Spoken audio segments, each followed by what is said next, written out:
আচ্ছা ভাই, ওই বলতেছি এই যে আপনার গরুর নামটা ডাকেন, এটা ছোটবেলায় কি আপনারা নাম ইয়ে করেন? হ্যাঁ, এবার ছোটবেলায় রাখি যখন এটা কোয়ালিটি যখন বিয়ে হয় তখন গাব হয় তখন ওর নাম দিই আমরা। গাবার সময় ভিতরে এই ওদেরকে বছরের নাম দিয়ে দেন? না, ভিতরে নাম দিই না, যখন এই যে গাবিটা বিয়ে ঠিক আছে, এটা হলো মানে বিয়ে নাই পোলিটি বিয়ে ঠিক আছে, তখন ওটা না বিয়ে এলে সেদিন গাতে নাম দিই আমরা। আচ্ছা আচ্ছা, তো তখন নামটা স্মরণ হয়ে যায় ওদের। হ্যাঁ, তখন স্মরণ হয় ডাক দিয়ে বাসুল নিয়ে যায়, হুম। তখন স্মরণ হয় যে আমার নাম পূর্ণিমা, মৌসুমী, সাবানা, ববিতা, তখন ওর নাম হয়ে যায়। বুঝছেন ভাই? হুম হুম।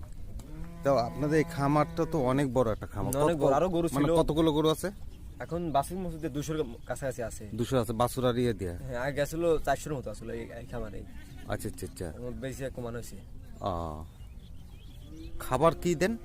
আবার ফিট, গম, মসুর, মাসকলাই, আপনার খেসারি, ভুট্টা এরকম দেওয়া হয়।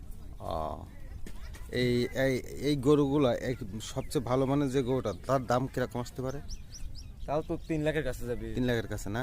তো সর্বোচ্চ দুধ কয় লিটার পর্যন্ত হয়? 22 লিটার পর্যন্ত দোয়াইছি আমরা। 22 লিটার পর্যন্ত। মানে খাওয়ানো অল্প তো, আমাদের গৃহস্থ মানে বলে যে ঘাস খাওয়া যেটুকু হয় সেটুকু দোয়াইবে, মানে আচ্ছা। খোল মানে কিছু কম দেয়। আচ্ছা আচ্ছা। তো ভাই তাহলে ভালো থাকেন, ঠিক আছে।